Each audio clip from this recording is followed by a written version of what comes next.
Hey everybody, welcome back to Pretending with Dice. As always, I'm your host AJ. Today we're doing yet another world building episode, although it is the first one of the year.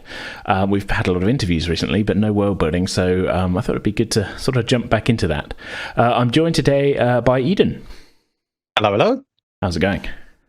Yeah, all good. Ready for some more world building, and I'm ready to be the sounding board and here to guide new players and old alike through the realm of Vallanna. Yeah, I mean, the last one we did was the Frostfire Festival one back in December. Did we put that in December? I think it was. My sense of time and perspective has completely gone to pieces in the last few months thanks to lockdown, and I genuinely have lost all perspective on when we talked about these things. It was a little while, but it definitely was last year. Let's put it that way. Which doesn't narrow it down a huge amount. But yeah, today's world building episode is going to be a little different to previous ones. Previous ones we've kind of focused on like one specific thing as a kind of okay, let's talk about like surrounding countries, or we're going to talk about this festival, or we're going to talk about hitting a few of the prompts in the World Anvil, community challenge thing. Today's one instead is going to be kind of a bit of a reintroduction to the setting as a whole, because I've been thinking for a while that we never really gave like a concrete sort of here's the wider world sort of thing. We kind of straight away went straight in on like, let's come up with some towns rather than sort of setting the wider kind of the wider sort of world. I think we're beyond you having that's not a sentence. You know what I mean? We're way past you having done a sort of wider setting of the stage, as it were. Yes. So yeah, I've written myself a little script. Some of this stuff that we're going to be talking about, we have talked about before on the podcast, and in these episodes specifically, or it might be stuff that we've kind of mentioned while playing the games. Obviously, listeners who haven't heard one of these before, all of our D&D storylines are set in our own setting, which the setting we're talking about. So of course, stuff that we've talked about on these does come up in game. So yeah, some of the stuff we're going to be talking about is going to sound familiar. Some of it's going to be completely new because I wrote it half an hour ago, and then we're going to kind of bounce off of that and see what we can develop from there. So yeah, I'll just launch into my little kind of blurb thing that I've written then. Cool. So I'm going to start things off. This is sort of a name that we haven't heard before, but the wider world in which our setting is the world of Altea. It's the second planet of 7 in its solar system. It's kind of Earth-like in both sort of size and climate. It's got a single large moon, which is known as Arn, and it's got a thin, shimmering orbital ring of rock and ice, which has got like a kind of multitude of names among various cultures and things, but it's known among the people of Vallanna as the Shimmer Path. The recorded history of the world, Altea, begins around 9,000 years before our current time, with the emergence of the sort of forebears of the current people of the world, following the end of an untold and unrecorded period of cataclysmic change in the world, which is kind of only known today to scholars, really, but it's called the Time of Fire, where nobody really knows how long it went on for. All they know is it was pretty bad. The world changed a lot in that time, and that's a really recorded history only starts sort of as that was sort of winding down and people were sort of venturing out into the world again. Into the first of the sort of 3 recorded ages of the world, the Age of Awakening. That first age, the Age of Awakening, went on for nearly 6,000 years. We haven't got a lot of details in that. Our World Anvil timeline literally it starts at this point, it ends at this point, and there's no events in between that I've written down so far. Pretty much. First settlement of the Elven capital I've got down as being in that, and that is the one event I've got in there. So there's plenty of scope there for expansion and things, but the idea of my head is sort of civilizations rise and fall, spreading across, exploring, all of that kind of thing is a sort of new kind of exploring the new changed world, basically is what I'm sort of thinking in that age. Mm-hmm. Following the Age of Awakening, the sort of the rise of more and more powerful magic users, many of whom use their powers to claim sort of dominion over their lands, the second age began, which is the Age of Arcane Might. We've definitely talked about some stuff from this before.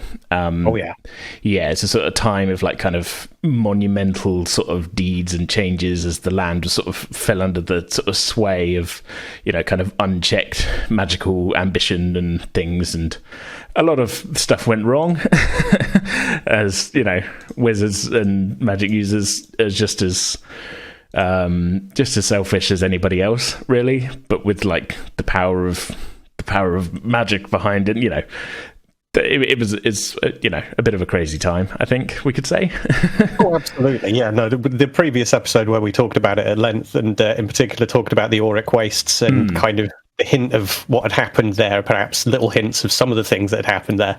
Yeah, definitely a time where saying boo to the wrong person might get you incinerated for something. Who knows? That age went on for nearly 1700 years. I've got kind of in my timeline, but it's sort of the last couple of hundred. It was sort of, I guess, I don't want to say winding down, if you know what I mean, but following like sort of series of magical catastrophes, including like we said, the one that formed the Auric Waste and things. A lot of the really, really powerful magical lords were either sort of killed or they just sort of disappeared without a trace. So kind of a bit more of a sort of lasting and sort of mundane peace was able to sort of come around as like, okay, we're maybe not having to be under the thumb of these wizards so much anymore.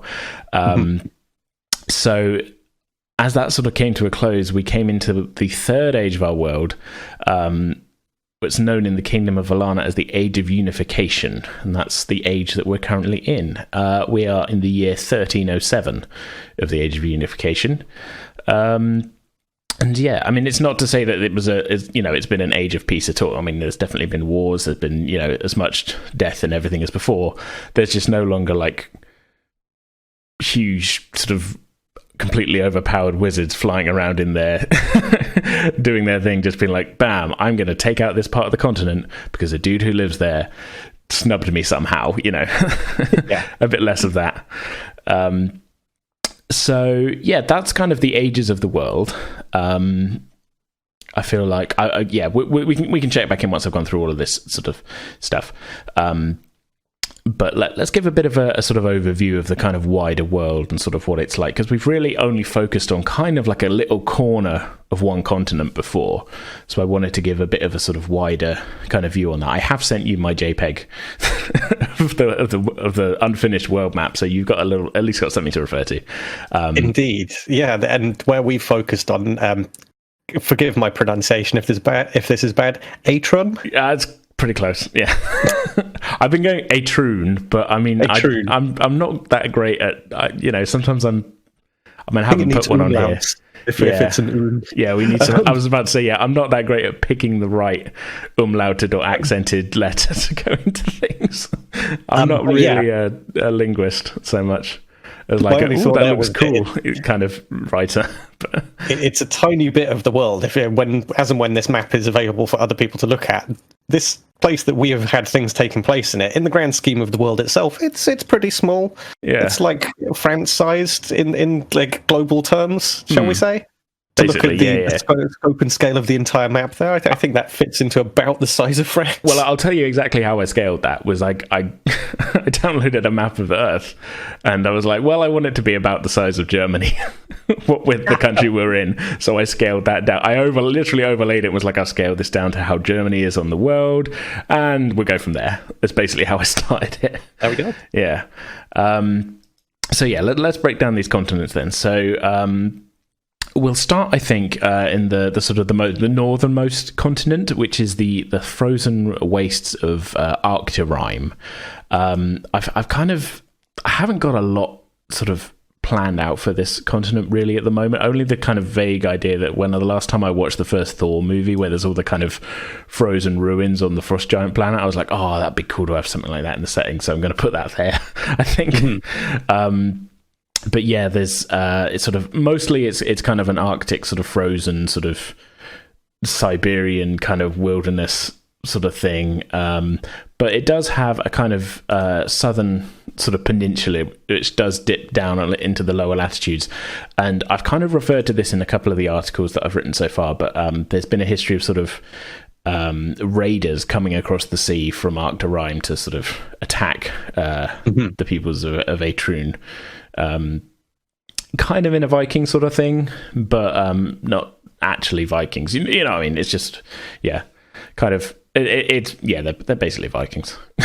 Well, I mean, I always like to lean towards thinking on human nature, and especially where we've talked about these ones in the past. And like, you know me, I always lean towards like, what's the surrounding world? What's the political fallout that's going to come from the way that people live and everything? And living in a hard-bitten place like that, where probably going to have seasons where you can grow things, and then a lot of time when you really can't. Those times when you can't, you're going to have to do something. Yeah, and that's when the raiding parties go. Yeah, rowing a boat over the sea, even if it's a couple of 100 miles, or not necessarily even rowing, sailing and raiding and bringing back the spoils rather than trying to farm dirt. It's going to be an ongoing thing, I think. Like I say, I kind of I haven't really mapped out any exact points where that happened. Only I think I mentioned it maybe as something that happened during the reign of one of the kings or something, that was a big problem and that. But I feel like that's kind of an ongoing concern, if you know what I mean. Mm-hmm. So yeah, further south of Arcturus, we have we mentioned it, the continent of Atrun, which is home to our sort of main setting of Vallanna, along with many other varied nations and peoples. Mainly because that's the stuff that we've had. That's the time we've put into. Really, was like, let's come up with a bunch of nations to go here. So yeah, we got the most detail on that continent. Really, it makes sense. It's where we've been playing, as it were. Yeah. At this point, we haven't had a need for me to come up with the details of a tiny island thousands of miles away across the sea, but we have maybe needed to know what the next town is going to be, Yeah. So, yeah. So further to the, we'll come back to Atrium definitely, because we've sort of talked about it before, and we will continue to talk about it. So, moving on then. So further to the south, we have. With its northernmost coastline kind of marking the equator, we have the continent of Liadrino. It's a land of sort of, in my head, peek behind the curtain here. On the map, it's some green on some blue, basically, at the moment. It's a splodge of green on a blue, which meant to mean a continent on the sea. But in my head, I've got it as a kind of, I don't want to say like an Africa analog, but a little bit. There's more kind of, some sort of great mountain ranges and sort of big sort of untouched plains. I'm kind of thinking it's a kind of not uninhabited continent, but maybe it's a sort of mixture of like the Australia thing where there's some cities around the edge and that, but a lot of it is untouched sort of thing. Well, if it's the kind of temperature and everything of Africa or Australia, then yeah, it makes perfect sense. You wouldn't want to be on the interior of the continent, because otherwise, what are you going to grow? What are you going to eat? You're just going to bake. So maybe there's a couple of cities sort of on the kind of equator bit, and it's sort of tough enough there, but maybe on the southern reaches of the continent are tricky to get to. So while they are a bit more temperate and a bit more friendly temperature, very few people have headed down there, sort of thing. Mm-hmm. Yeah, we can dig down into that. So in the west, I've finally named the ocean. We have the. Oh God, I typed it out, and this is another case of me going, let's slam some letters together. The Arion, whatever. That's going to get renamed probably. The Arion. Actually, I think what I did, I went on an Elvish language dictionary, so that probably actually does mean something. But again, I was slamming syllables together on there, so probably not a lot. I don't know Elvish particularly well. First three letters just make me think of air and like elemental properties, that kind of stuff. Yeah, I think that's kind of what I was going for. Like, it does mean something. I will look it up. I should have made a note of it, but I didn't because it's whatever. It's whatever. But yeah, we've got the Arion Ocean in the sort of in the northern hemisphere. We have the kind of, again, I've sort of written as like an insular sort of tundra place, but there's the sort of smaller continent of Varamir, which I don't know. I don't know what I've kind of got in mind. Maybe like a kind of, again, it's sort of in the place of Iceland really on the map if we're thinking of Atrun as Europe, but it's a kind of northern sort of tundra-y sort of, it's not quite as far north as Arcturus, so it's not quite as cold in parts of it, but yeah, maybe I did like a kind of Nova Scotia style sort of, yeah. I don't really know. I don't have a lot planned out for that so much at the moment. I mean, most of these places are just, I've got a name for them, sort of thing. Yeah, and it is hard, especially because ultimately, like, enough about sort of planetary makeup to some extent to like look at that and go, there has to be a logic to like the temperature of these places, and there's a lot of cause and effect in terms of like, well, there's only so much framing, so far out of the frame you can go, as it were, when you know that like, well, this is going to be a place that's probably icy part of the year, and it's got this kind of temperature, and that means it's probably got this kind of animals and this kind of farmland, and it all spills out from that. Yeah, I think if anything, my knowledge of planetary stuff is probably a bit of a hindrance in making a fantasy setting. Because I can look at it and go like, oh, that doesn't make sense though. You know, that should be cold there. I mean, I don't want to like say that this is something we're going to do or that like you necessarily want to do, but you can always go a bit wild with something that's far, far away from anything that we're going to play, and kind of have it be like, yes, this area is controlled by such and such force from the past, and like it might logically appear to be this place on the map, but when you're there, it's a very different feeling. I quite like that, actually. That's yeah. I mean, we can narrow that down and come up with something for that. I like that as a concept, though. That, like, do you mean like a people that were thought to have been wiped out or whatever, and you get there and they're like, "Nah, man, we're still here. Get off our land," or, you know. Ancient technology that's still powering something. I mean, I'm a little bit inspired by something like Pillars of Eternity, which features a very strong through line of there is all kinds of technology all over the world and nobody understands how it works anymore, and somebody switched it back on and seems to know how it works. I'm all for that, though, because that we can tie back to any number. I mean, where I've given us sort of 9,000 years of lead up, basically. Like, who knows who lived whatever, built what, and then civilization collapsed, and they've still got a thing under the ground. And when you've got a lot of arcane might, you can go anywhere on the world. Probably you can travel across the planes once you've got enough powers. So I mean, it doesn't matter where on the globe it is. It can be influenced by any number of different factors. I mean, it's not even a spoiler because they found it, but like, it's literally the story. But of the current D&D thing is where they went underground and there's the giant sphere thing there, and they're like, "What the hell is this thing?" You know. There you go. So yeah, I feel like that's not going to be an isolated thing, like you say, especially given 1700 years of like wizards doing crazy shit. But I'm just thinking in terms of like, you could have something on a real scale of like, maybe not necessarily a whole continent, but maybe a whole continent could be under the influence of something to allow you to sort of like really go a little bit wilder than perhaps the limits of logic would have you. It's a get out of science free card for me. Pretty much. I like to have a lot of those in my hand when I'm playing these kinds of games. Yeah, no, it makes sense. So then further into the west we have I've got sort of two continents here. So in the northern hemisphere we got Vallanna, which I've given the subtitle because I guess when I wrote these names I was feeling like storytellery of the scorched lands. I think I had an idea of like a whole continent is sort of, or at least the bits that people have visited have all been so uninhabitable. People have gone like, "Oh, well, this place is fucked. We don't want to go here. Look how..." Get back on the boat and let's pick another direction, guys. Yeah. Whether it was like it's all sort of like just a burnt husk of landmass or whatever, or whether it was just like such a, like I say, a tough, inhospitable bit to get to the interior. Like maybe that entire eastern coast is like an almost impassable mountain range, and the bits that people have gotten to have been like full of dragons or something, you know?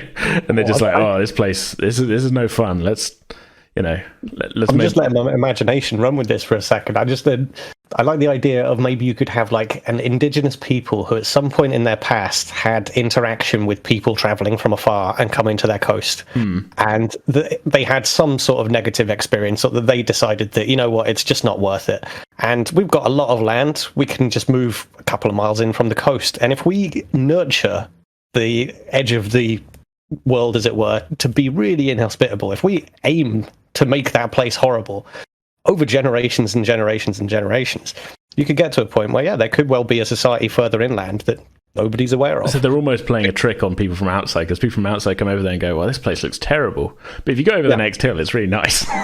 That's it. It's like you make sure that the eye line from a few miles inland from the coast, like all of the eye line is just terrible. It's just terrible everywhere you look. You don't want to go any further. But as I say, over the right hill, over behind that mountain range, good times over there. Either that, or like it actually is pretty scarred, but there's some isolated pockets that like are tough to get to, like sort of in like kind of deep valleys and crevices and that. It's almost like a kind of like Lost World, like what's the thing from X-Men? The Savage Land. Savage Land, yeah, it's almost like Savage Land kind of thing, where it's sort of deep kind of valleys and that. There's kind of hidden oases and things where it's just like, it's really nice here. The rest of the place sucks, but this, Yeah, it could be like there's a canyon network that runs across the continent or something, and that within those canyons, that's like, it's cool enough. There's enough like moisture traps down there for plant life to grow. Yeah, I like that as an idea. Yeah. There's something to expand on anyway. So that's in the Northern Hemisphere and Felnar. And then the sort of counterpart in the Southern Hemisphere is Palera, the land of uncountable islands, which I had in mind as a kind of shattered continent where maybe all of the islands were the peaks of like a huge mountain range, but the whole continent is kind of sunk. And so now it's just thousands upon thousands of islands, but it's really just it's the peaks of like a huge mountain range sticking up sort of thing. Yeah, no, that's really cool. Yeah. Haven't really got I mean, I like the idea that there's that many islands. I'm not saying this is definitely not uninhabited. If anything, this would be a fun place where it's like there's uncountable islands, there's uncountable civilizations. Sort of just hey, this is our island. We're totally different to the guys a mile over the water there, and we don't know anything about people 4 miles over the water that way. Yeah, depending on how long it's been that all of these sort of like islands have been there, so to speak, and stopped being mountains. You could have like a really extreme version of the Galapagos where like there are a lot of different variants of like, hey, there's the deer from this island and it looks totally different to the deer on the next island over. But like if you knew your genomes and all that kind of stuff, so to speak, and you could trace it back, sort of thing. Yeah, you could look at it and go, okay, they definitely share a common ancestor. Like and somebody with a big brain could probably travel those lands and Darwin style look at them and be like, we need to find our Vallanna and Darwin, basically. Except magic is real, so at some point there is a magic thing involved and the gods are real, so that just complicates things even more. That's it. It could just be that this place is disparate because there's a whole bunch of gods that are vying for these islands and they're all messing with them in their own different way. Oh no, I like that idea. Like they've all got it's almost like all the gods are like experimenting sort of thing. Be like, no, this is the island. The god of war is like, I will claim this island for only the victor of countless sort of strife will be lord of this island, or even if it's just like a series of little islands. I've been playing a lot of Assassin's Creed Odyssey, and like I think so. There's like a lot of warriors come from all over to sort of test their mettle on the fucking fighting islands or something. Yeah, it's like an island full of apex predators. Yeah. Of like, so not just like sentient people, but like you say, only apex predators. But like enough people come there to fight each other that the predators get on just fine because there's plenty of people there trying to kill each other that they can just pick off. I like that. I mean, obviously, we need to put a bit more thought into it than just like here's an island with nothing but T-Rexes and weirdos with swords.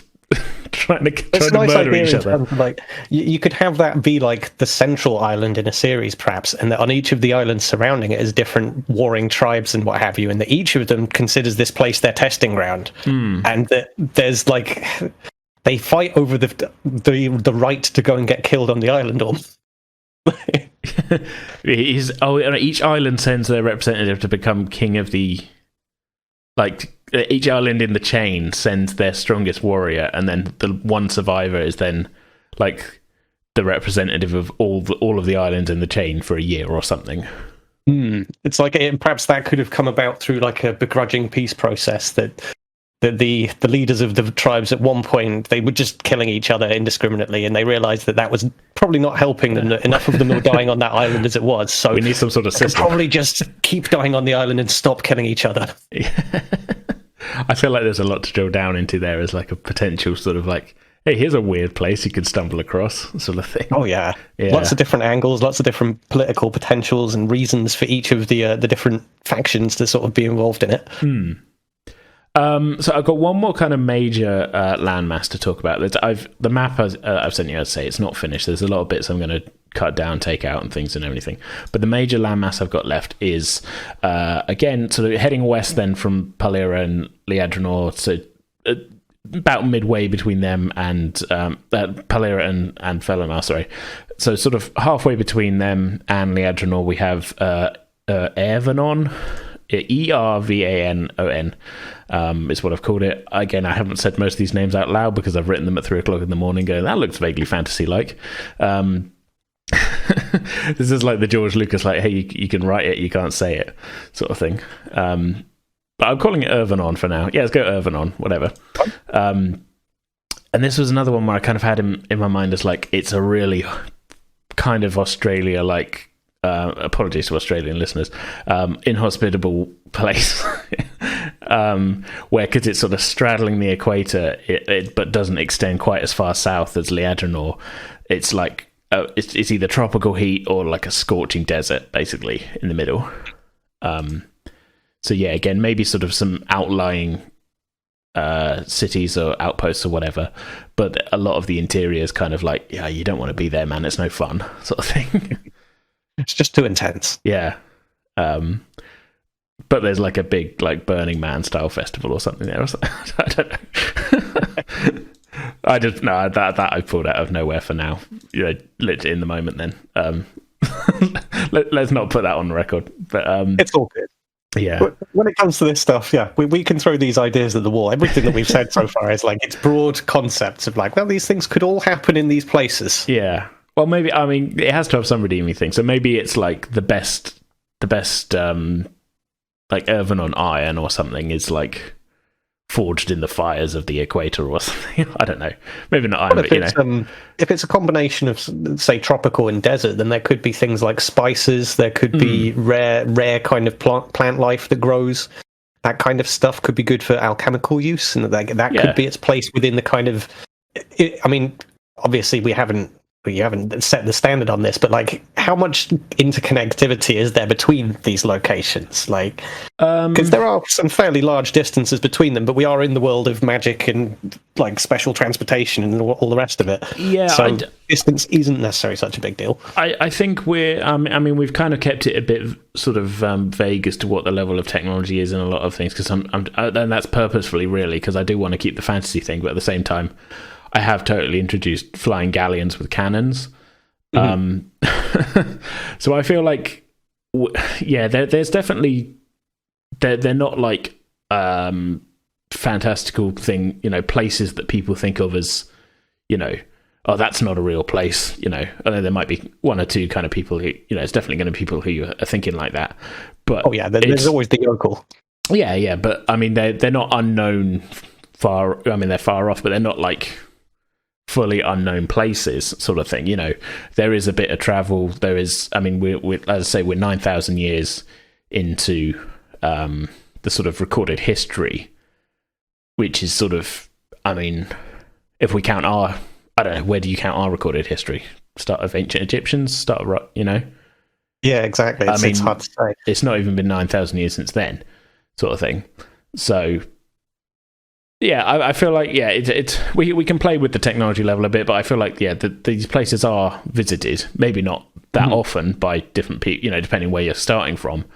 But it's not unheard of to be able to, like, I want to charter a ship. We're going to Ervanon or whatever, you know.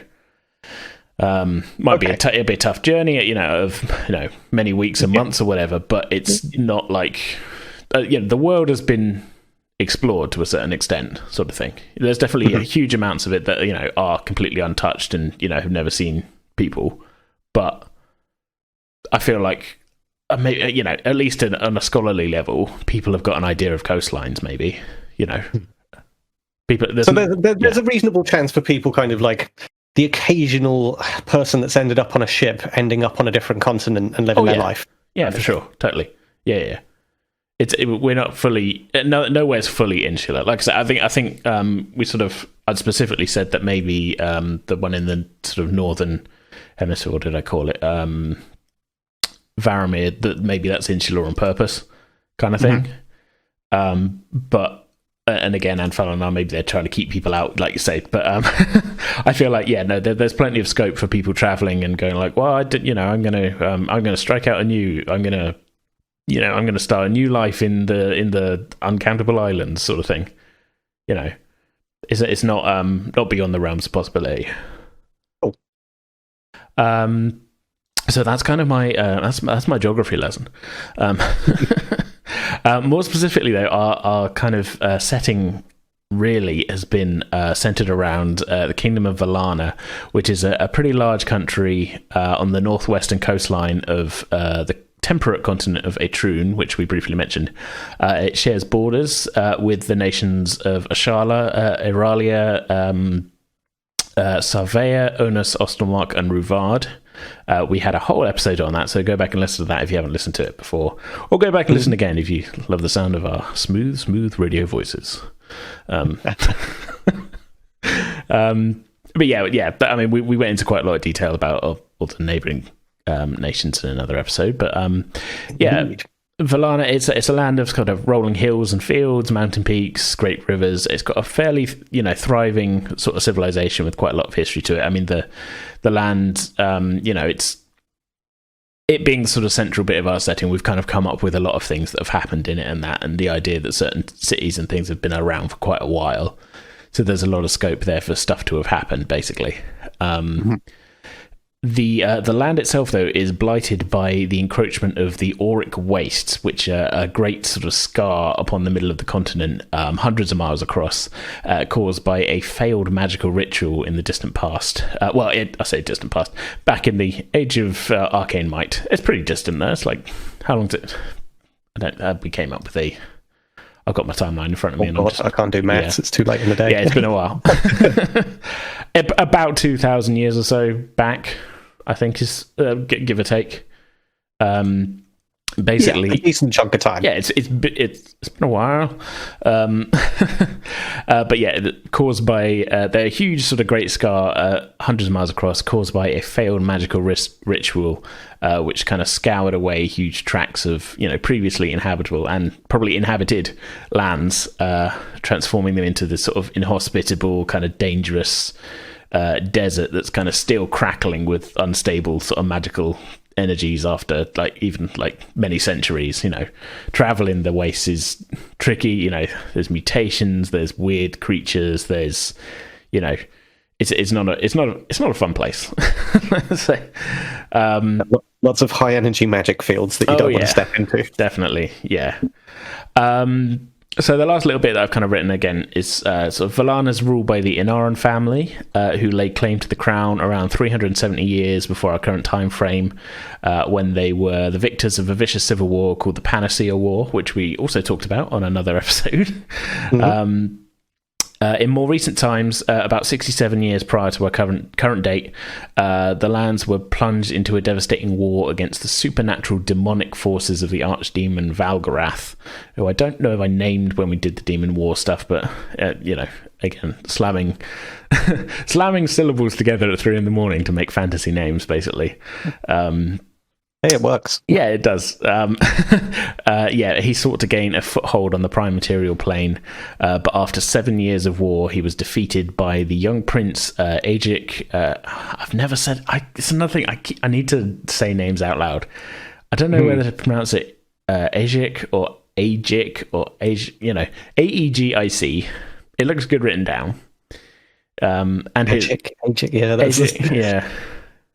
You got choices. I got some choices. Yeah. Anyway, he was defeated by the young prince Asia Canaran and his companions within the ruins of the dwarven city of Auricheim, deep within the Auric Wastes. And less than 10 years later, with the death of his father, Ajic would go along to... I realise it sounds like AJ. I was wondering for a second if it was like, is this a self-insert? No, it's not on purpose. It really isn't. It's not like you want to do that. It's your world. I've got a self-insert character. He's called Osmond. He's a bard. Fair enough.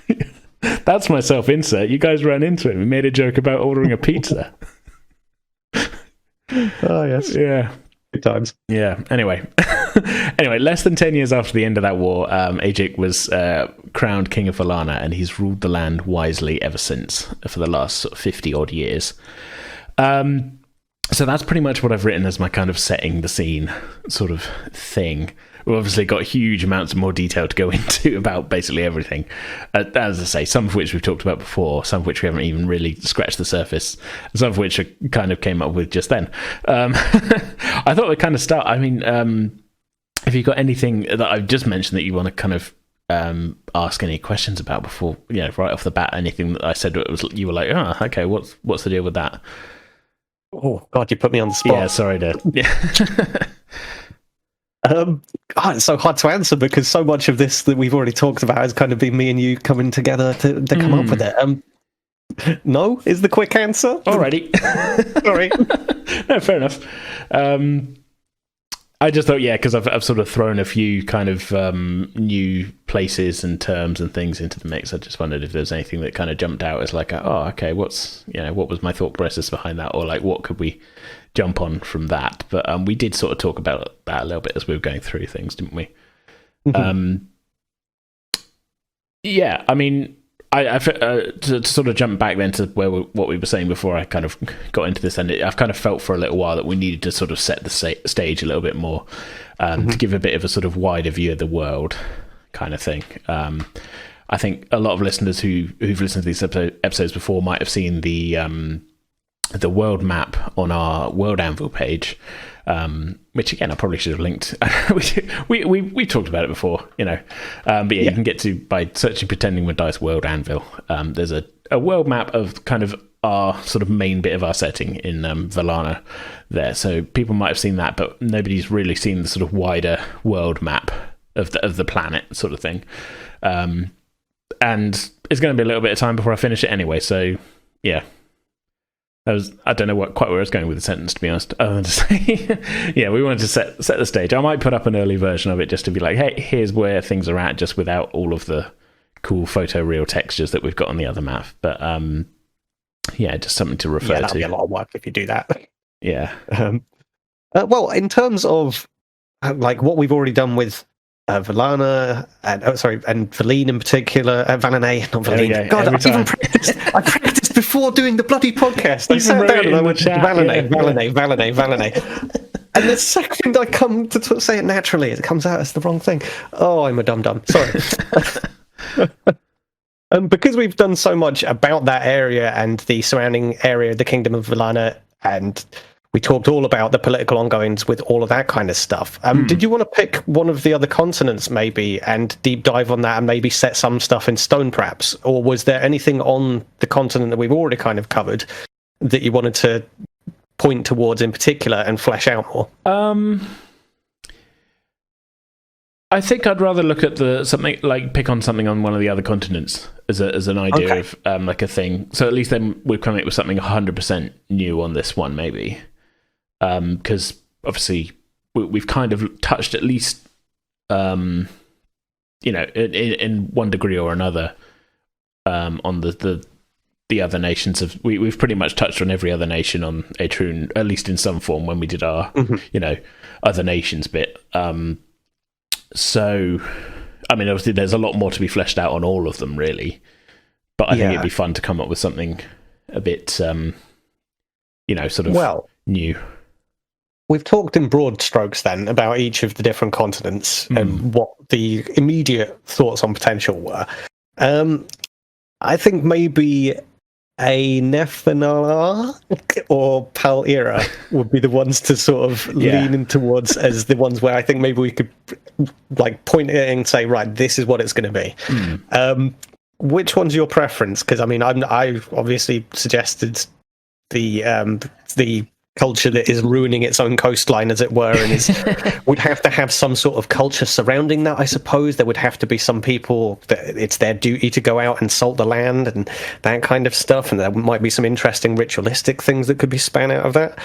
Or we could go towards the island tribes, the warring nations that have come to this sort of uneasy peace, even go beyond those, because obviously that's going to be one series of islands. There's a lot of islands, they're uncountable. Yeah. So that in terms of potential is wide open. I think you can really go for some extremes of like island nation culture can get to be very specific. So which one of the two do you think might be the more interesting to go towards? I've got an idea, actually. I mean, well, let's maybe look at the Scorched Lands and Vallanna. I do just want to twist on what we said about maybe, people. It was kind of, as we were saying it was a good idea, but I've kind of had this idea that this is my unable to give up the science thing kicking in. We're going to be hard pressed to have the whole continent being like a fake scorched land, really. I suppose, unless you go further into some sort of there's a arcane technology powering this. I've had that's a big thing to put in there. So. Yeah, I had a thought that maybe I like the idea of like the sort of sheltered valleys and things, but maybe those are properly isolated even from each other, and maybe at one point it was a continent that was really sort of a bit more habitable, and it truly is like a scorched land sort of thing. At the top, like I don't know quite what happened to it at this point, but the sort of the last survivors live in these kind of canyons and things, and they each group truly does think they are the last surviving people, maybe on the whole planet, and they're obviously wrong. But even within their own continent, they don't think there's anybody else there. And they've gotten so self-sufficient that, they've barely venture outside of their kind of, oases of, sort of deep canyons, maybe even underground sort of, I don't want to have it be like they're kind of bomb shelters, but because then we're straying to Fallout territory rather than Skyrim. Cave networks, but, cave networks and things of sort of, if there was some sort of ongoing cataclysm. I mean, I sort of referenced before, like the world kind of had undergone something of a cataclysm before recorded history, but that's not to say that there wasn't anything else that went wrong. I mean, we've already talked about the one that caused the Auric wastes. Perhaps something even on a larger scale kind of happened here. Maybe it was more of a kind of natural thing rather than an arcane thing. And the sort of people were forced to kind of, a tiny fraction of them escaped into these sort of shelters and cave systems and like, oh, we'll hide down in the valley, we'll be okay down there. And a huge number of people did die in this cataclysm. But then these kind of isolated little kind of pockets remain, and each one of them is a bit sort of I don't know, incredibly mistrustful of outsiders if outsiders ever turn up, and almost refuse to believe that anybody else is out there, sort of thing. They'd be very limited to some extent in terms of like whenever the cataclysm, whenever the event occurred that drove the people into the canyons, that whatever the social status was, whatever the kind of cultural evolution, the point that it had gotten to would be kind of stopped there and would probably regress in many places. So you've got a potential where there would be varying levels of culture between the different canyons, and that you could get down to like the difference between medieval to almost Stone Age, where certain places would have coped better, they might have had slightly better resources within their canyons, their oases. Yeah. And as a result, you could have some that are more hard-bitten. You could have some that are living quite idyllic lives, potentially, within the canyon. I've got the kind of visions, and it's obviously not completely fitting for the circumstance, but the war boys and that kind of stuff from Mad Max. Oh, no, totally. Come to mind. Look, we could just take away the engines, and it's fine, And you would end up with the kind of, perhaps there might be like death, like the Valley of the Death Cult, as it were. These are the guys that live the hardest, most terrible lives, and it's because they've lost their civilization, as it were. They've lost their capacity to sort of farm or use land, and instead they've just become a ravening horde. Yeah. Sort of led by whoever's the weirdest muscled leather daddy out there, sort of the most mutated dude. Yeah. What's that guy's name in Mad Max 2? Humongous. Yeah. Oh dear. Yeah, maybe we won't go quite that far with it, but like, no, I do like that idea though, that sort of, like you say, maybe there were kind of people who saw this cataclysm coming and believe their leaders, and they put away,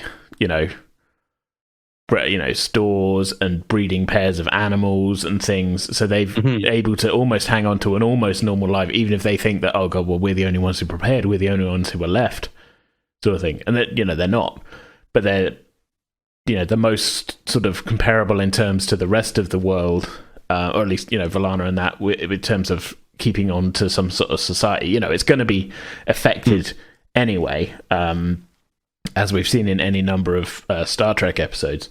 But yeah, they're going to be, at least on a technological level, maybe a little bit closer, or maybe that there is a sort of a kind of look into a sort of dark possibility of, like, they're so insulated that they were forced to go full fascist to hang on to a very authoritarian regime. Yeah. Everyone has their place, and you fit into that or you die, basically. They know the resources are scarce, so nobody can question the I'm trying to steer away from Fallout terms, but the overseer or whatever. The overseer chooses rations. The overseer, it's village chief. It's there. Like, there's always an analog for the person in charge. Like, yeah, and so, I mean, again, I'm trying not to let it be coloured by the fact I'm rereading 1984 at the moment as well. But again, and then there's a sort of bit of like, our valley has always been at war with the other valley, sort of thing.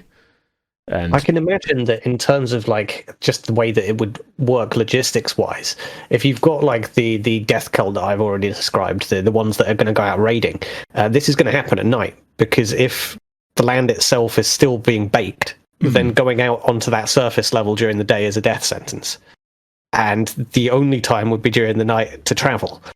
And that if the raiding parties are aware of this and the fact that they've got a night to succeed or fail, it's almost like every one of their missions would be a suicide mission, that they would fight with animalistic rage, and that they would have this reputation of, like, if there is any hint of light or any kind of movement within the darkness, then prepare, because it's going to be them, because the only thing that comes out at night are those guys. And that could almost be like a legend, a nasty bedtime story to teach the kids, like, look, you got to take things seriously, because, like, everything outside this valley is out to get you.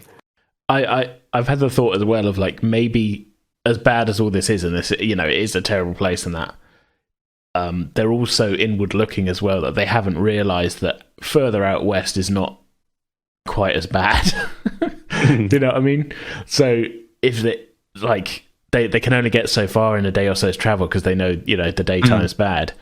But if they just put together enough supplies, if they got 4 or 5 days away to the west, some of them, there's plants growing again, there's trees, it's still there's scrubland to begin with or whatever, and then you start to see trees, you start to see things, and by the time you're, I don't know,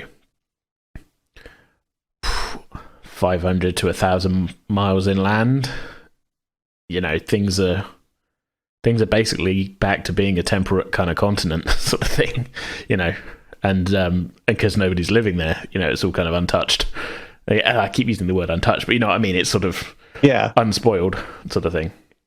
So, like, paradise is just over the hill, but you don't have the sense to even think of going over the hill. That's the tragedy, sort of thing. They don't want to give up what they've got, so much so that they don't even look to see what's right, almost, just outside of reach. If they just reach that little bit further, they could have so much better life, but instead they're all stuck sort of in this kind of, I'm not saying they'd all be like, authoritarian hellhole valleys, but you know what I mean. I can imagine many of them would be thriving necessarily with the kind of setup that's possible. I don't know. I like all of that as an idea, in terms of, like, that's a pretty. You could have a very large space, which is what that continent is, that is covered in pockmarks almost of, like, these little dots of humanity, and that within that is almost like you wouldn't even necessarily have one death cult. That this could just be like, there's the places that go bad, the ones where eventually, like, Yeah, we used to trade with them 2 generations ago, but something happened, and now all that comes from that place is raging barbarians that are coming to take our stuff. Like, they used to be more reasonable, but then a real asshole took over, and anybody who had, was a bit more diplomatic was cast out, or, just straight up killed. Some problem kid grew up to kill the village leader and took power, and everything went wrong from there because that kid had no idea what he was doing and was literally just a thug. Yeah. There's a lot of scope there for kind of interesting thing, and I like the idea. I mean, we'll probably never, we may never get there on the podcast or whatever. But just as a concept of like people from Vallanna rocking up and being like, "Hey, let's have a look around all this place. Oh, well, there's a nice valley down there." And I'm trying to imagine what Pronce's reaction would be of them going, "Who are you people? There are no others outside. Only the people of the evil people from the next valley. You must be them." And you're like, "But I bought pork. I brought pork for people. Pocket pork." He'd rock some prestidigitation at a very low level. He'd make some purple dust and really think that he was about to impress them, and it probably wouldn't impress at all. Yeah. I feel like there's a lot to build on there as like a concept of like, again, even if it's just like, write a story or whatever at some point or something. I don't know. Yeah, I like the idea of like the sort of the tragedy of like they spend generation upon generation fighting over meager scraps, meager bits that they can, they've got such limited farming capacity or whatever, and the tragedy is that maybe 5 days travel would get them out of it. Yeah, and perhaps even to some extent for the ones that are further away from that area, like a joint effort between the more civilized canyons would allow them to sort of pool resources and effort and everything, and create a network that could transport people from further away to this better land. But no, they can't see it. I can't help but think of the kind of thing where... Oh, sorry. I was going to say, I can't help but think of like the crab bucket thing of like... They keep pulling each other, somebody just about to kind of escape and the others pull them back down, sort of thing. This is the depressing, tragic continent. Well, it's a place that's ultimately waiting for a hero to rise, because all it takes is somebody to recognize the potential and to actually unite them. Are you saying that somebody is Bronze? I was not thinking that in the slightest. No. I was thinking some young whippersnapper from one of those canyons reads the right runes and figures out something, recognizes something, and like finds a map or something, and is like, I can see that once upon a time we were all a united people. That kind of thing. No, I like that. I like that as an idea of like, it's like you say, it's just waiting for the right person to come along and put an end to the mess, basically. That's it. Maybe they can't fix the land that's all, screwed up, sort of thing. Maybe it's, okay, and not to get too real, but maybe it's like, maybe there was like some kind of proto-atomic thing happened or something. So it literally is just like a radioactive wasteland. And again, I'm trying to steer clear of Fallout, but like, I'm trying to think what would keep the land bad for that long, basically, is what I'm trying to think. Well, I mean, it's either arcane or you go in that direction of like, okay, there's baseline just raw radiation, like technological radiation, as it were, from our science. Somebody... It was fine until somebody invented a nuclear bomb a little bit ahead of everybody else on the planet. And then it worked so well they invented 50 more of them and accidentally set them all off along the coastline. And then nobody ever scienced again. Yeah. I don't know. But, I maybe don't want to go down the nuclear bomb route in our fun fantasy D&D setting.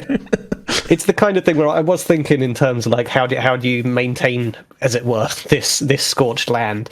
It's the kind of thing where it could just be that there's like a arcane magnifying glass of sorts over the continent. That's like somebody cast some kind of spell that's created a lens over the place, and that's just magnifying the sun. Well, we did actually. I did mention it when I was doing the thing. Actually, as a possibility that maybe we go with the fact that it's like this is the land of the dragons.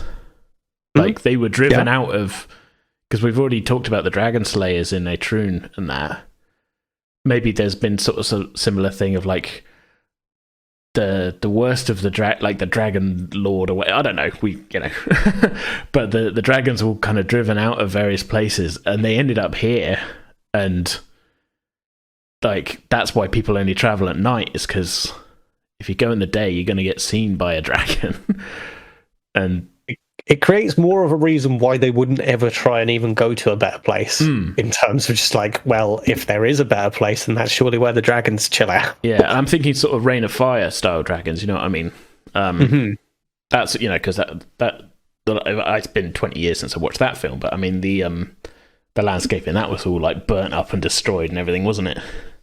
Oh yeah, the humanity was pretty much on its last legs in that movie, if memory serves. So maybe we pivot into this part of the like that side of the continent is the Reign of Fire bit. That's what also goes with why it's the scorched lands, because it's literally like you see boats rock up and the dragon comes up and is just like burning. You're like, well, maybe we don't land there.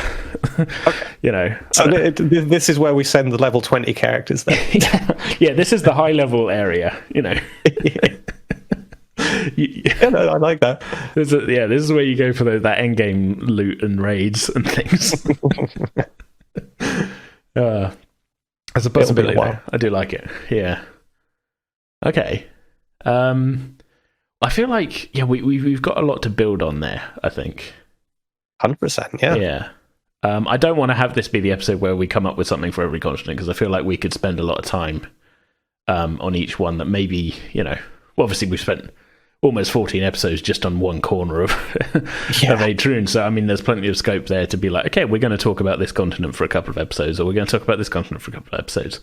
It's all very granular. We go from the world to the continents, to the countries, to the places, to the people. And then it's circumstance, and it all spins out from there. And that's so many different levels of a complete imagination, ultimately. Yeah. Well, anyway, then, I mean, we can do. We will definitely come back and do much more in-depth stuff a later date. But I don't know. I thought it'd be fun to give a bit of a sort of I don't know what should we call this, like, because we haven't really talked about Vallanna really. But I was going to call it Vallanna a reintroduction, but that's not really the thing, is it? It's sort of the wider world of Altea or something. Yeah. An overview of Altea. Yeah, something like that. Listeners will already know, because this will be the title of the episode. Peek behind the curtain once again. Yeah, I mean, look, the curtain is flapping all over the place today, and we might as well straight up say we're recording this 4 hours before the episode goes live as well, which is possibly the closest we've gotten to a live turnaround on it. That is 100% down to my poor planning, but yeah, I know. I'm a big fan of some of the stuff we've come up with today. I think there's a lot to work with, and yeah, totally. I'm interested if anybody's got any reaction to this. Obviously, give us your reaction. I'm curious to know if any of it is so. Especially if I invite critique ultimately, but if any of it is so on the nose in terms like you can't just copy that, then yeah, say it, and maybe we can tweak things a little bit and steer away a little bit. Yeah. But I don't think that ultimately we do that. That like it's hard not to touch upon certain themes and tropes when covering this kind of stuff, and that this is becoming slowly its own unique world. But it is these, especially in the broadest strokes, like we were talking about with sort of giving countries and continents, like, I don't know, traits, as it were. Like, you have to follow rules to some extent. But once we get beyond that and we start tweaking things, I think it's becoming more and more itself. Yeah. If you know what I mean. I think we've got our heads, like, fairly screwed on when it comes to like not being blatantly stealing stuff. Like I'm always that's something I'm always on the lookout. Like, oh, is this a thing I've seen before? Because I don't want like you say, I don't want people to ever be able to point at it and go, well, you've just stolen that from that. You know, I want it to at least have a slight sliver of originality in it, even if it's just putting our own twist on something else, sort of thing. I mean, when we were talking about the Grand Arcanium, I was very conscious of like, I don't want this to just be like, here's Unseen University, you know. Yeah, and it wasn't. That's not what we came up with at all. Yeah. Like I say, I feel like we're quite conscious of like, okay, we want this to be its own thing, even if it's like you say, touching on familiar tropes and things, and you know, having a sort of, I'd like it to be a kind of, what do I want to say, like a comforting familiarity, but it is its own thing, like, you know. Yeah, it's not alien. It's not, no, because there are RPGs out there for that kind of thing, and I'm into some of that kind of stuff. Like Numenera is incredibly alien at times, and just really bizarre for the point of being bizarre. And that has its place. But that's not what we're doing here. I think that it's very much trying to set the scene for like, here are places where stories can happen. Here are locations with potential. Definitely, yeah. That's how I'm looking at it. It's like, okay, we're hitting a lot of familiar fantasy tropes, I think, and we've given ourselves, and that's the point of this episode, is to give it a sort of wider scope of like, for, you know, how long's the podcast been going? We're coming up on 4 years. It's going to be end of May. Even though we haven't been playing D&D that whole time, or basically all of our D&D stuff has been within a more, would you say, a more sort of mainstream, traditional, Forgotten Realms style fantasy setting? Yeah, I would say so. I feel like I want to widen that. This episode has all been about widening that out and putting that in context and going, here's some other stuff. We don't know what's there yet, you know. To me, but anyway, I feel like have to let us know what they think. Yes, I feel like that's a good place to wrap up. As always, people can find our page on World Anvil. I think we figured out last time the easiest way to do it is by googling World Anvil pretending with dice. That'll get you right to it. That'll get you there. Have you got anything you want to plug before I attempt to remember off the top of my head my usual ending thing, because I haven't got my regular script in front of me? Yeah, why not? I am on Twitter at Monkey Magic Eden. You can also find me and a bunch of other people, including AJ and people from the Penance RPG, playing Jackbox games most Saturdays from 6 p.m. I usually start streaming at 3 p.m. And again, you can find me on Twitch at Monkey Magic Eden. In fact, it's probably not got at in front of it. It's just Monkey Magic Eden.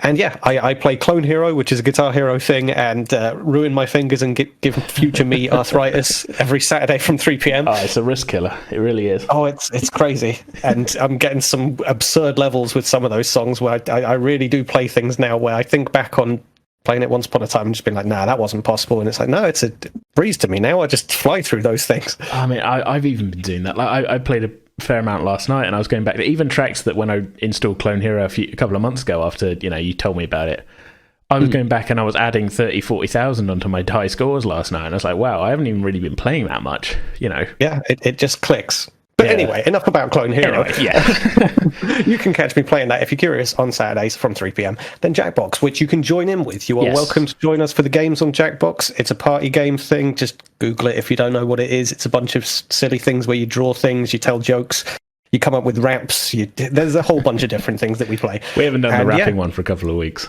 But, indeed. Yeah. Well, some people seem to do really badly at that. They just don't know what meter is. That's what gets me. I'm not throwing anybody in particular under the bus here, but yeah, God, like, do people not know when lines don't scan? I mean, there's only a certain number of people who play that game with us, so apologies. A critique of any of the regulars. This is the ones where, like, honestly, I think we've had a couple of drop-in, drop-out type people where it's just been like, what are you trying to say here? What was the rap in your in your mind? Like, how did that beat go? Again, we're not here to throw anybody under the bus, but it's a lot of fun. So yeah, join us on Saturdays for that. As for the podcast, though, as always, you can find us on Facebook, Twitter, and Instagram, all of which we're at Pretend With Dice. We have a Ko-Fi page, ko-fi.com/ I have logged out, so it's not taking me to my page. I'm not going to bother editing this either. ko-fi.com/pretending with dice. If you've enjoyed what you've heard and you feel the spirit move you to chuck us some of your hard-earned currency bits. Not bits as in Bitcoin, I'm not into that weird crypto shit. If you feel like chucking us some of your credits in your local currency of choice, feel free to do it. And as always, we'd love for you to join us. No, I can't talk at all today. I really can't. You're good, man. Yeah. As always, we'd love for you to join us on our Discord server, the links to which are in our Twitter bio and in the contact page of our Podbean site, or is it the About page? Oh, I don't know. This is a real question, because it's been a few weeks since I've recorded this and I can't remember. Let's find out. On the contact page. Oh, it's also on the sidebar. I forgot I did that. Go to our Podbean site and find that. All the links, basically, the best place to go to probably, though, is our Twitter page, at Pretend With Dice. This has been the longest, most rambling, stupid ending for a while, so I'm glad you were here to share it with me. Been a pleasure. Yeah. All right, we'll be back next week, I think with another interview next week. As you can tell by the thing of us recording this right before it went live, my schedule is a little up in the air. But hey, yeah, join us. It's not even next week, is it? God, Matt, I need to sleep. My brain. Let's just sign off. Thanks for hanging out, everybody. We'll talk to you next time. Bye. See you later.